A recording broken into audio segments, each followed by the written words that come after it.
Welcome to the latest webcast in Caring.com's Digital Marketing Academy. Our session today is about our latest caregiver journey research and what it tells us about family caregivers and older adults' senior care needs, challenges, and motivations for making living arrangement changes. I'm Denise Graab, a marketing director here at Caring.com, and I thank you for joining us. Before we dive into the presentation, I want to let you know this is a one-way webinar where only the presenter speaks. You can ask questions though, and we really hope you will. In the upper right-hand side of your screen, anytime during the session, you can go ahead and enter a question. We'll have a Q&A at the end, and we will answer any questions we don't get to in follow-up. And the number one question we get at most of our webinars is, will this be recorded? And can I have the slides? The answer is yes and yes. This session is being recorded and I will circulate the slides as well as supplemental supportive materials afterwards. Now, this is a free webinar, but the cost of admission is listening to a commercial about Caring.com, the sponsor of today's webinar. Before I get into that, I just wanted to take you through some background on our organization. We were founded by family caregivers for family caregivers. In fact, one of our co-founders was Andy Cohen, who, while working as a sales and marketing professional based in California, cared for his mother who was living across the country. He experienced many of the challenges that other family caregivers face, and he realized an opportunity to build a business helping address senior care needs. So he and others created Caring.com to equip family caregivers to make better decisions, save time and money, and feel less alone and less stressed in providing care to their loved ones. The website became available to the public in November 2007, and our organization's social mission lives on to this day. In fact, we now have 3 million visitors each month to our online senior care resources. These visitors are turning to us for a range of caregiving information, referral, and support. They also come to us for reviews about senior care providers like you. In fact, we are the #1 senior care review site, the largest senior care review site, with about 180,000 consumer reviews posted now and thousands added every month.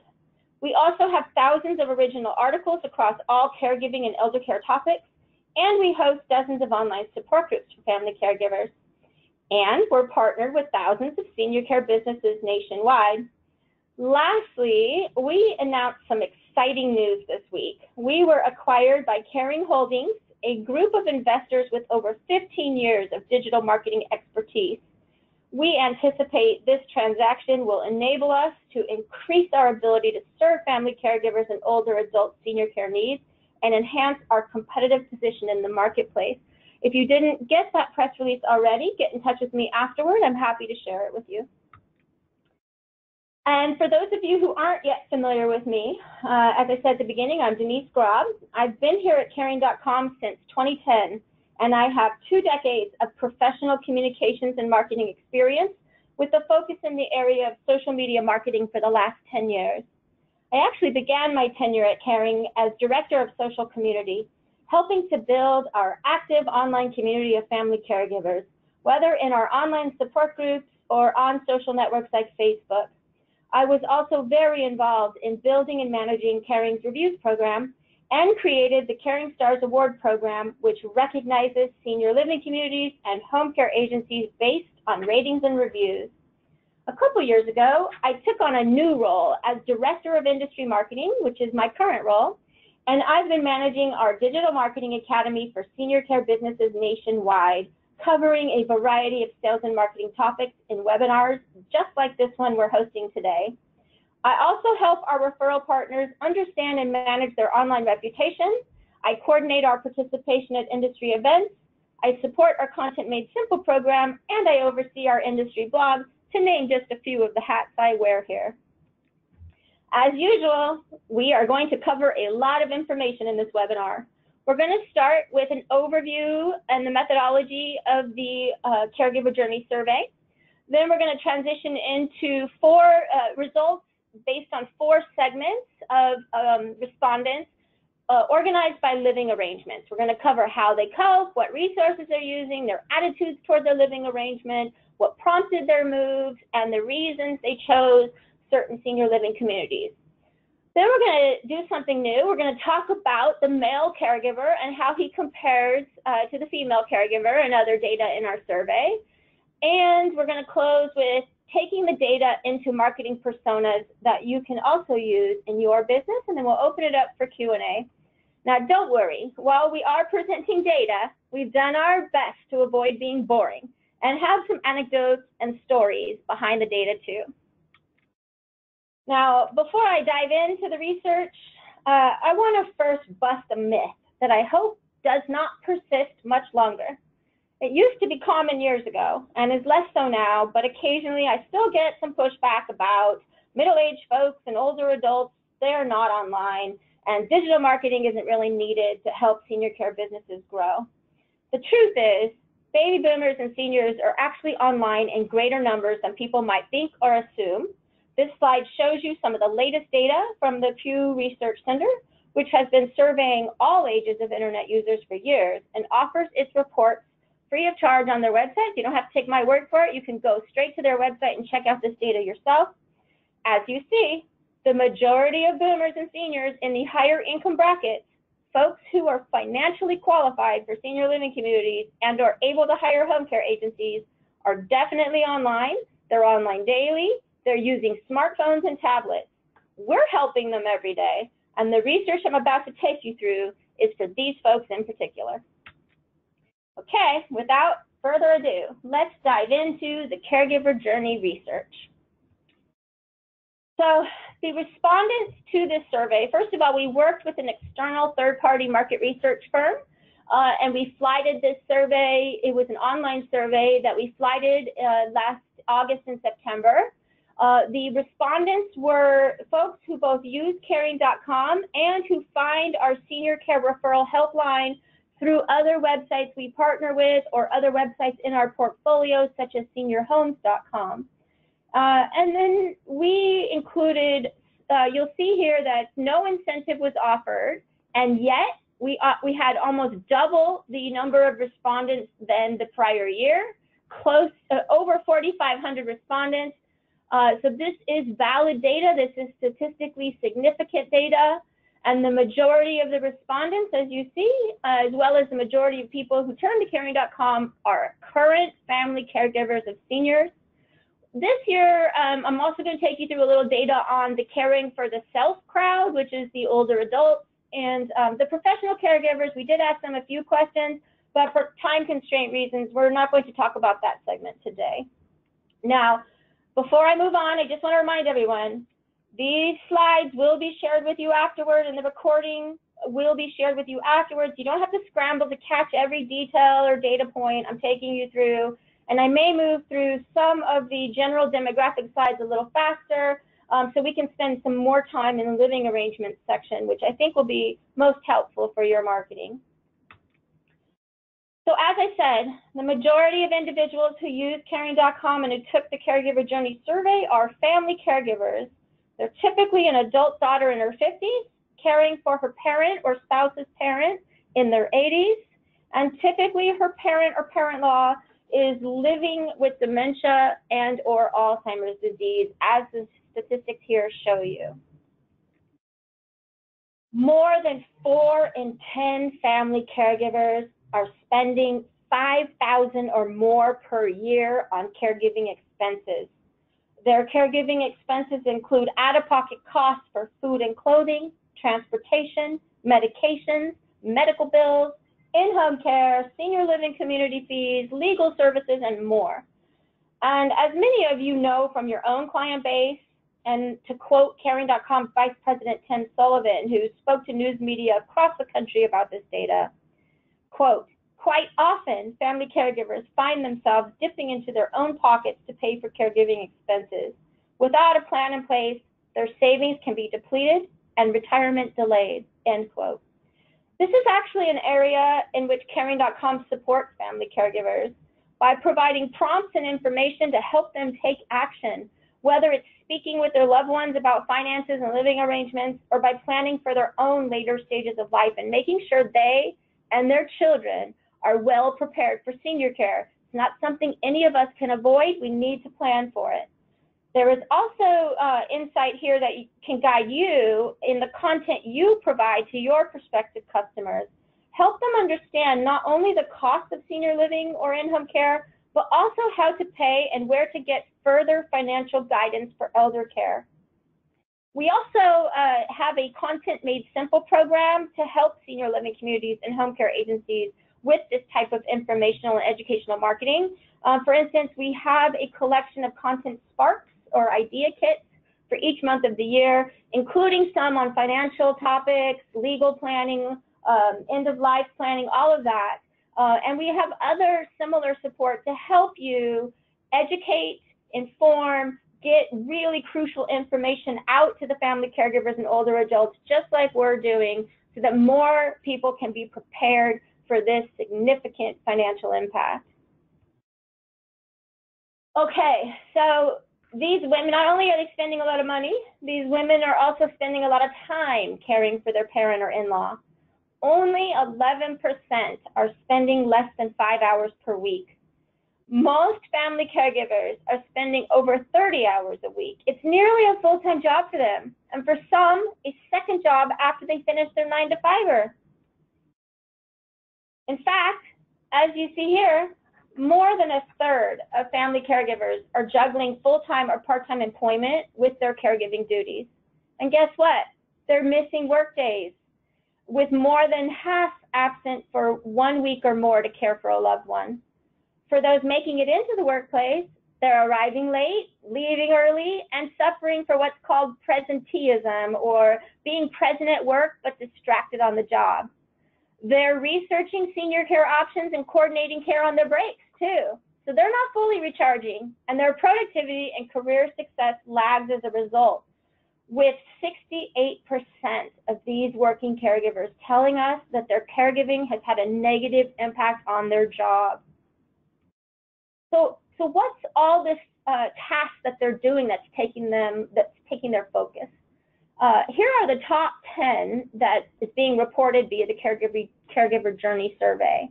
They're shopping for the elder's food and personal items.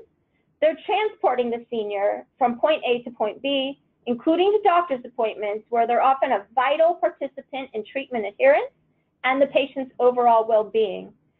And of course, it's also taking their time to coordinate the care of the parent or the parent-in-law with other family members and keep everyone in the family up to date on the information about the senior and the decisions that need to be made. On top of all that, they're taking care of the household chores too. And it's interesting to note here that the stereotypical ADLs, or activities of daily living, like bathing, feeding, toileting, didn't even make the top 10 for these family caregivers who took our survey. We think that's because they're more likely turning to professional caregivers for those tasks and doing all this other stuff. They're taking on all this other stuff for themselves. So we asked them, what do you want help with? What would relieve some of that burden? And this is not only what they said, but what they think the loved one would be most likely to accept help with. These results are actually good news for in-home care agencies and senior living communities who can take some of these items off their plate, whether providing elder companionship or transport, or taking care of the meals and light housework. Okay, now let's move into some really interesting insights about living arrangements. For those, so of the people, we customize, let me back up a little bit. We customize our survey to specific tracks or segments of questions based on the respondent and care recipient's living arrangements. We have a segment of family caregivers living with the loved one, making up more than half of our survey respondents and the largest segment we support. The next segment was family caregivers whose elder loved one is still living in his or her own home. And the third segment is family caregivers whose loved one is residing at a senior living community. And then, as I mentioned at the beginning, the final segment is the seniors themselves. And you see we have little icons next to each of these. These icons are going to follow us as we move through the slides. So, as I'm taking you through the slides, I'll also remind you about which segment we're looking at, but just as a visual cue. So when you see the data and you see the icon, you know which segment we're talking about. Okay, now let's talk about the people caring for others. So of those people caring for others and living together with their loved ones, 33% are spousal caregivers when the caregiving began. They were already married and living together. And the rest are nearly evenly split between moving the elder into their own home or moving into the senior's home to provide care. For those who weren't already living together and moved in for caregiving reasons, we asked them what prompted that move. The change of living arrangement was caused most by a medical concern or a safety concern. I'm sure that's no surprise to many of you on this webinar. And in case you're wondering why these numbers exceed 100%, we allowed them to choose multiple reasons for the move. And as you can see, there are also some in this segment who had financial considerations that prompted the move, such as moving the loved one into their home to reduce the expenses from 2 homes to 1. And some reported that it was just becoming too onerous for the senior to live alone, or they needed to move the senior from another relative's home who perhaps reached their limit with the stress, time, and expense of family caregiving. Much fewer began living with the elder as a result of a bad experience with the senior living community or in-home care agency. And the thousands of positive consumer reviews for senior care providers in our directory that I read all the time, that also speaks to the quality of care that you are providing through your services. Lastly, you may have noticed here that death of a spouse is 19%.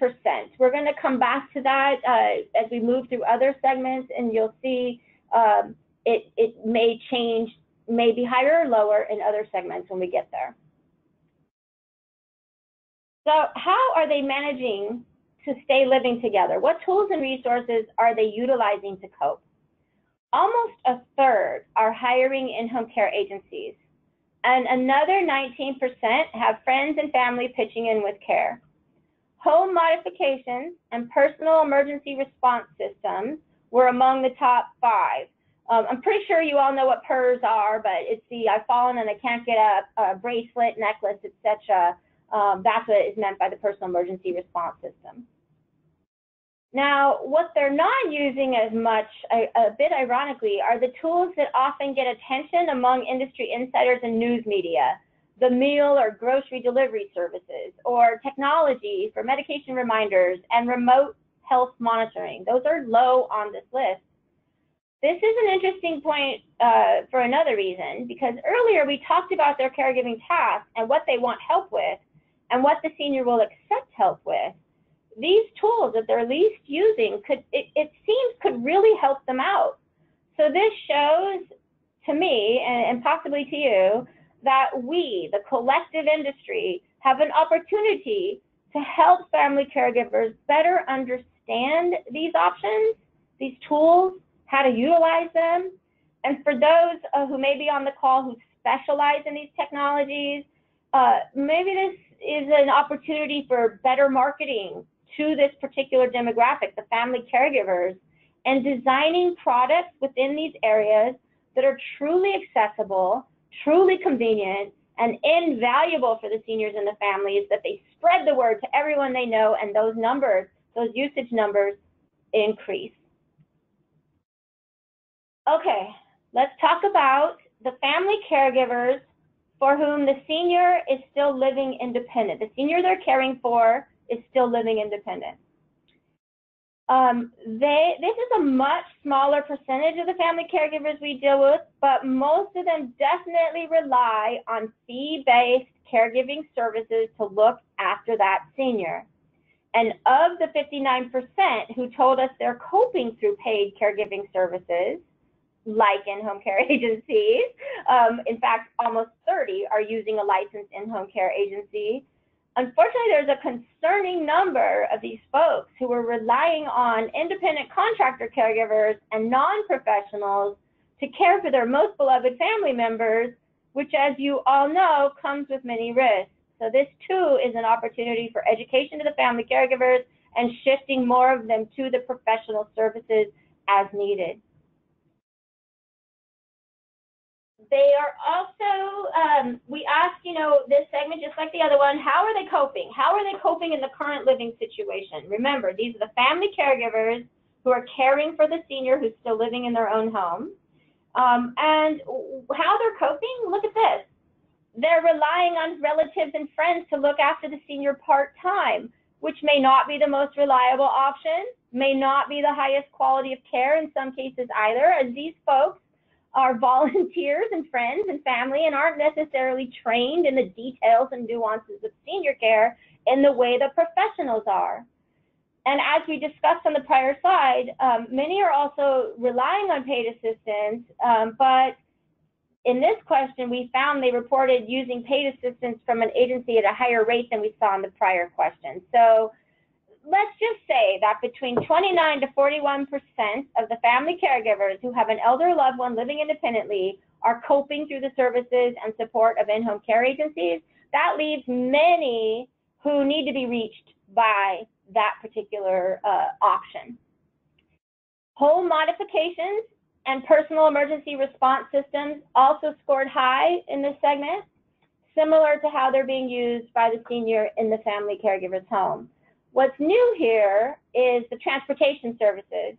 That makes sense if you think about it. The senior still needs to get from point A to point B, and the family caregiver isn't in the same home or may not be immediately available to drive them when they want to go. So they're relying on transportation services at a higher rate here. Medication is another point. So those tools and reminders scored higher here than the prior because, again, the family caregiver isn't in the home and isn't as readily available to do that work as the family caregivers who live with the seniors. Sadly, family caregivers in this segment whose senior loved one is living independently aren't using the adult daycare for that regular companionship they said they would accept help with. And despite the fact that it would give these family caregivers respite that they desperately need. As an aside on a related note, a few years ago, I sat on the board of an organization that represented a network of adult daycare centers. And we discussed this underutilization as it's an important coping mechanism. Adult daycare can be a really important coping mechanism. And it's very concerning that we're seeing only 4% usage here. So that network and others I know are currently trying to do a better job of getting the word out to more people about their services and really reduce the stigma to increase utilization. Now let's shift to the third segment. Of the family caregivers who took the survey, 25% said their senior loved one was in a senior living community. Most of those folks were in the prior segment, the senior living independently before they moved into the community. So 59% of the seniors lived independently in their own home prior to the move to the senior living community. And 21% were in the first segment. They were living with the family caregiver was living with the care recipient, or the senior was living with another relative in the family. 18% moved from another senior living community. So that could be a move to a higher level of care, or perhaps in much smaller numbers, dissatisfaction with the prior community. Only a small percentage moved from a nursing home or hospital. So these family caregivers who took the Caregiving survey aren't the folks getting referred to the communities from the hospital discharge planners. We asked what prompted the move, and again, it was medical or safety concerns. I'm sure this is no surprise to you who own, manage, or work at a senior living community and know these family caregivers and their resident, or know these family caregivers and their resident family members. We're also very familiar with the family could no longer provide care reason for the move, though I have to say denial about the need to change the senior living arrangement can be quite strong. And our family advisors regularly help family caregivers face facts about their and their senior loved ones' limitations and the need for and benefits of senior living or other professional care, such as an in-home care agency. Another thing to note among the reasons the senior moved to senior living communities, overcoming loneliness is often an aspect of senior living marketing. But in this research, we found this isn't a large percentage who moved to senior living for that reason. And this matches what we've seen in prior years too. But what's really interesting is they said frequent companionship was something that they really wanted their elder loved ones to have, and that the loved ones would accept that. But in looking at actually who moves to senior living, it's not high on the list of reasons that prompted the move. Same with downsizing. When looking at how long it took the family and the senior to make the decision on which senior living community, most of these folks are start to finish within 6 months, with about 30% moving in within 30 days. That's aligned with the medical and safety concern prompts, and it also matches what we see in our call center helping families as well. Now, in deciding which community they moved into, less than half of the families and seniors had some knowledge of local options, and 37% relied on recommendations from people they knew. They're also using online resources like senior living directories, consumer reviews, and communities' websites in their research and selection process. And some are turning to senior care experts and government authorities, but they're not really looking at the state inspection reports in high volume. That may be to do with the difficulty in finding that information online, as I found in my own research on state websites. In deciding which community they moved into, less than half of the families and seniors had some knowledge of the local resources or local options, and 37% relied on recommendations from people they knew. They're also, like I said, using online resources like senior living directories, consumer reviews, and the community websites.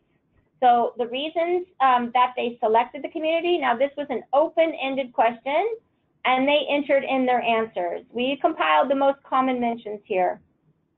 Location, staff, and reputation were the top 3 answers, followed by existing relationships with other residents and costs. I would also note that the appearance of the community and a feeling of home, I just love that, a feeling of home, were in the top 10 as well.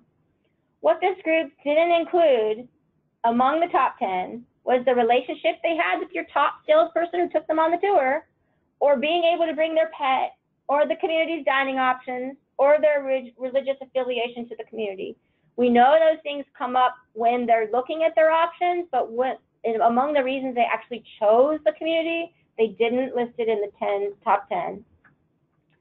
It's also interesting to note here that while medical and safety reasons were among the top reasons that the senior moved into senior living, they didn't really reference the senior living community services and amenities in that area as the reason they selected, unless, of course, that's folded into it was the only option available and it wasn't my choice.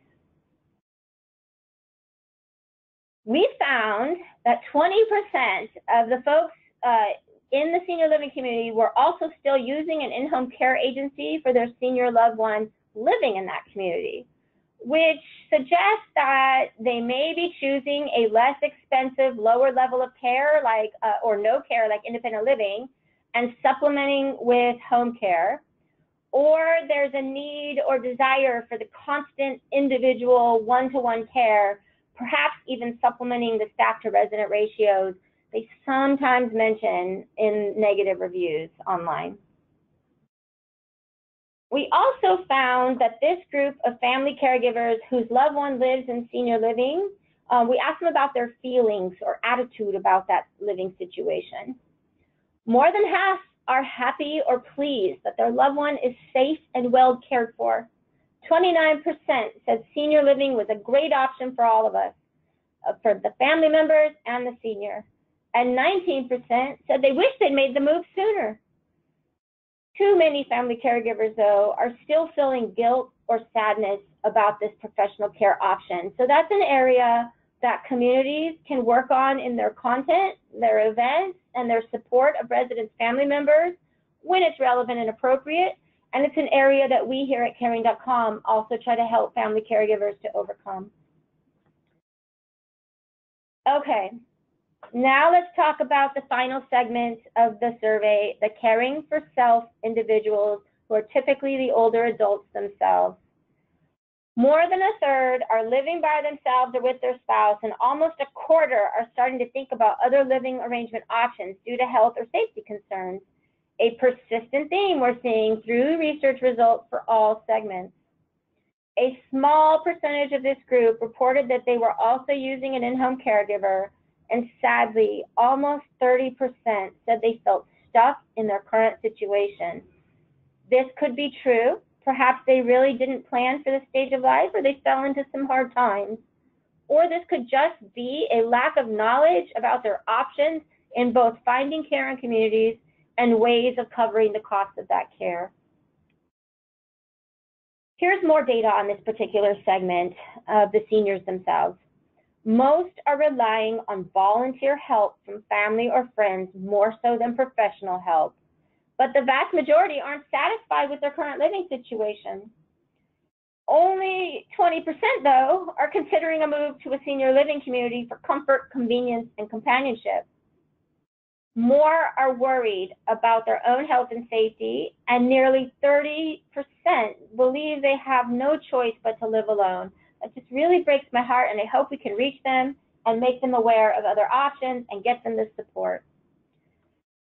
It tells us we also need to better empower the family caregivers with influencing and supporting the seniors in exploring those options and helping them to take action for their safety and well-being, especially if they're feeling worried. We have an opportunity to do direct marketing to the older adults to overcome some of the misperceptions that may still be existing amongst this generation about nursing homes, helping them realize how modern and wonderful most senior living communities are today. And that's not all we learned from the latest Caregiver Journey Survey. As I mentioned at the beginning, this year we also segmented the data by gender to see how the results were different for female family caregivers versus male family caregivers. We presented this data to senior care experts at the Aging in America conference recently, and we led a lively discussion about the ways we can support men in the family caregiver role. And so we wanted to share this data with you too, toward the same goal of helping men in your area facing similar challenges. So what we found is the male caregivers skew older. That's most likely because they're caring for a spouse. We also saw that they were slightly higher on the no sign of memory loss, but memory loss memory loss of care receiver is similar to the overall general population trend. So here's how they're different. And this is 25% of all family caregivers, but still worthy of attention. We also found that compared to female caregivers, they're reporting higher rates of retirement, and that male caregivers who are still working, they're also reported more pressure to leave their job compared to women. It was 20% versus 14%.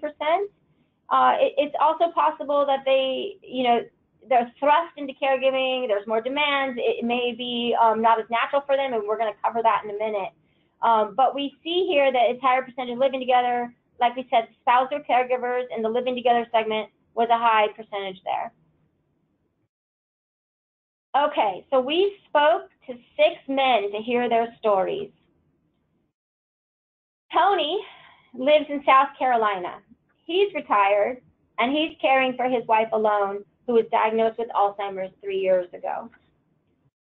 He said there's no way it can be done just like getting off work for an hour and going out and checking on the patient. There's no way you can do it part-time. There has to be somebody there all the time. So that speaks to why more pressure to leave the job amongst this group. And then Ed lives in New York, and he's been caring for his wife, Hilda, full-time for the last 4 to 5 years at home. He took an early retirement after realizing, like Tony, that she could not be left alone. She too has Alzheimer's. His daughter lives nearby, and she is also a family caregiver for Hilda. And he said, things got progressively worse until the point where I could no longer get to work without being called and asked, where are you? So yes, men are more likely to be full-time caregivers. It fits with the retiree status. And we looked at prior years as part of our Aging in America presentation, and we see this is a rising trend. Back in 2013, more men were reporting spending less than 5 hours a week, and now look at that, where they're spending, you know, many hours per week. So the part that is most likely strenuous is the fact you have to continue doing what you were doing before, but you had help, and now you have to share the burden all by yourself and carry it. Okay, so we're also seeing here in our data that men are shouldering a higher burden in terms of caregiving expenses, but this too could be because they're caring for a spouse rather than a parent. They're more likely to report spending more than $5,000 a year, which is a rise from 2013. And at least 2 caregivers that we spoke to mentioned this financial burden. Ed said, caregiving has definitely put a crunch on our finances. I was in the last 3 years of my tenure, I was scheduled to make good money, very good money. And I can tell you I would have made about $500,000 in the last 3 to 4 years. And that put a kibosh on that, and now I have to go and take a little bit of savings and then finally apply for pension. So Ed expressed some regret or sadness around having to walk away from the money he could make to care for his wife, but he's still doing it and appreciates the opportunity. But this just highlights the financial impact of caregiving. In the comparison of men to women, we found that the men were more open to making changes to their living situation, and they were more likely to consider assisted living community than the female caregivers. They were also willing to consider in-home care. And we were able to speak to one caregiver who did move his wife to assisted living. He was encouraged by other family members. So again, influencing the family members can make a big deal for the care recipient. Now, Emery here, he lives in Alabama, and he's caring for his wife, who was also, she was diagnosed with early onset dementia 2 years ago. At first, he was caring for her at home, but after an ER episode for stomach issues, he decided to try in-home care. His wife wasn't cooperating with the caregivers, though, so after a 3rd ER trip, the family decided to place her in memory care. And this quote, we heard as a recurring theme. We're so macho, we don't need help. I thought it was my responsibility to take care of my wife. It took her going out, falling, continually fighting with me for me to understand. And what he meant there is for him to understand that he needed professional care. Okay, so we asked these caregivers, not only did we ask them about their experience, we asked them how they could be better supported. The number one, or what resources would help them. The number one thing that nearly all of them spoke with said was that they needed support, they needed help. Yet there were some cultural barriers, like what we talked about before, the macho, got to do it myself. So we really need to influence the circle of family, not just the spousal caregiver. Now, some more storytelling. Masood lives in North Carolina, and he's caring for his wife who suffered a stroke a couple years ago. It was his children encouraged him to seek out group therapy after he started having some issues with anger, which is very common with family caregivers, female and male. Jim, in the lower right, he lives in Nevada, and he took care of his dad for 13 years. Over time, his dad went from needing very minimal care to requiring extensive care. Jim's siblings refused to help, so Jim was responsible for doctor's appointments, medications, meals, getting his dad's VA benefits. Because Jim was an independent contractor, he also depended on his wife to help support his dad. And Jim was able to get some help for himself through the VA to see a mental health specialist. Mental health is another problem or challenge that family caregivers face. In prior data analysis we've done, we found that family caregivers suffer depression at rates twice the national average. So definitely, all family caregivers need support, and men are no different. They also told us they need help with nurturing, but that doesn't come as easily to them as they think it comes to females. And what they mean by nurturing, and they also mentioned training, not knowing how to do some of the caregiving tasks. They think that women are more inclined, more experienced, possibly from child rearing, that they have that nurturing bent, whereas the men, this is all foreign to them, or at least the men we spoke to, this was all foreign to them. So this raises an idea. If your senior living community or home care agency is considering events as a marketing tool, you could use these insights from Tony, Masood, and Ed, and the others that we spoke to host events or in-home training sessions that focus on aspects of spousal senior care, like care for the bedridden spouse, or how to handle your wife's sundowning behaviors, or how to best support your wife while she's going through chemo, or otherwise targeting your classes and training and events to the male spousal caregivers, or targeting men as the participants, possibly even having men-only groups or events, so that they feel comfortable enough, get the help that they need, explore the professional care option. And I mentioned this a couple times already, but there are some cultural barriers to getting them to come to those events, getting them to seek the help, getting them to hire the in-home care agency or move the loved one into senior living. So, they talk about the stigma, that it's their job. We talked about the machismo, that they're the warriors, and, they've got to do this, and nobody else can do it, and they need to suck it up, no emotions.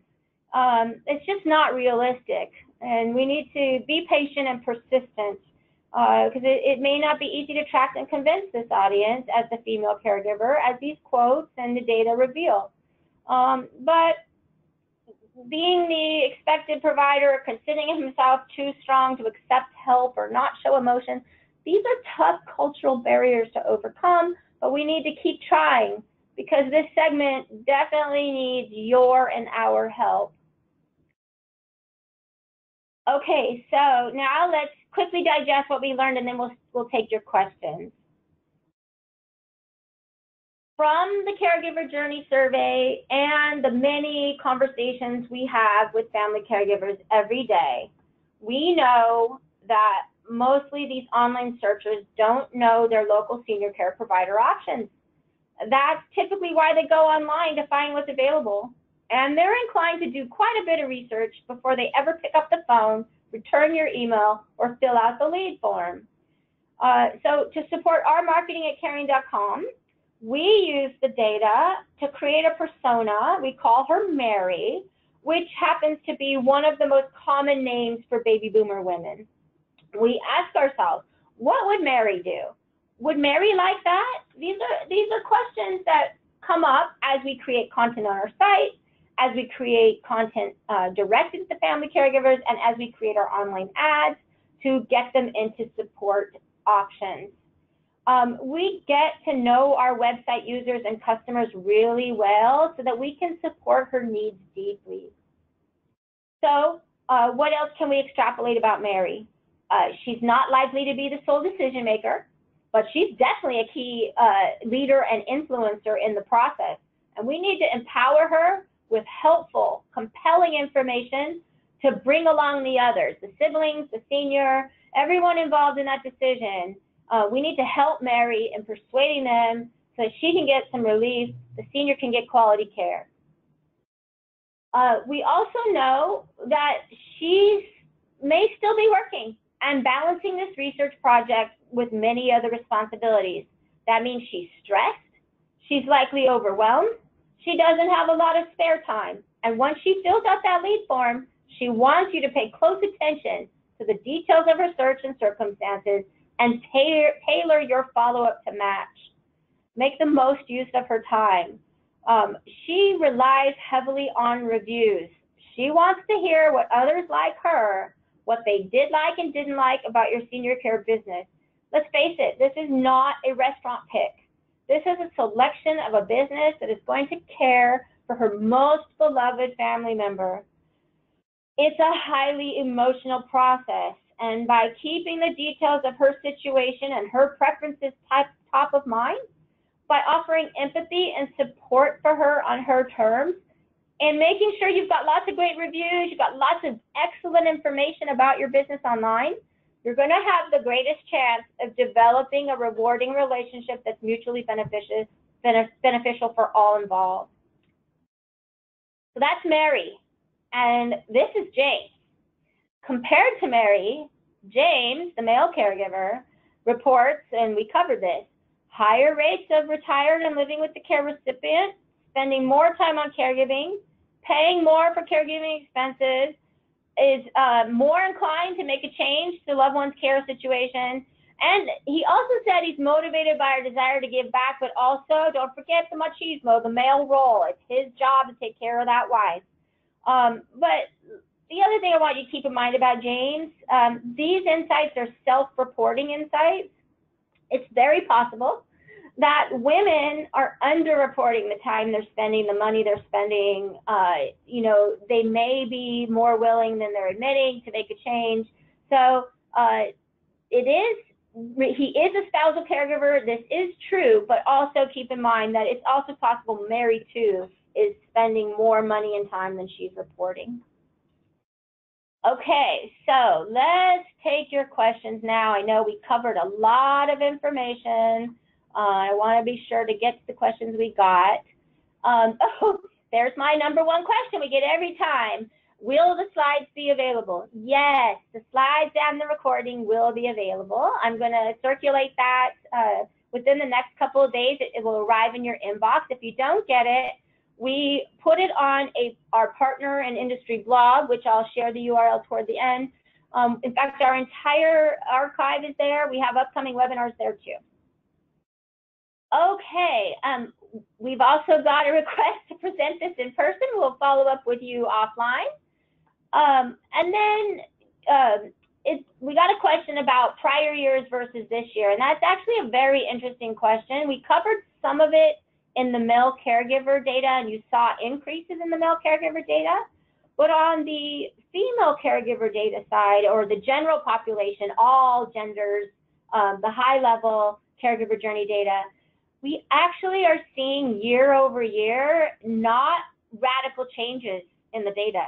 So over the last 5 years, actually since I've been at caring.com, we've been doing this survey. So over 7 years, not radical changes on this audience and what they're reporting. So this is solid, statistically significant data that I hope is helpful to you in not only marketing your business, but helping family caregivers and older adults with the issues that they've called out that need attention.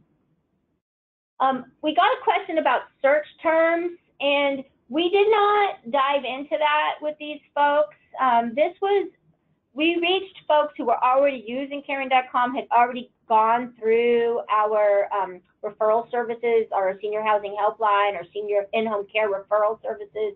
So it's unlikely that they would remember back to the terms they searched. We have an entire search engine marketing team that focuses on this full time. We have even technology invested in monitoring the latest search terms. But I can tell you that Google has some free tools that you can take a look at. And you can also, when you do a search for keywords, it'll tell you results. And in some cases, depending on the browser you're using, will give you insights on how many people are searching for that term. So there are tools out there. Thank you for that question. It wasn't covered in the caregiver journey survey. Okay, any more questions? These were great questions, by the way. Okay, so if you think of something after, you're just too shy to ask in front of everybody, then just please reach out to me. Please don't be shy. We definitely want to answer your questions.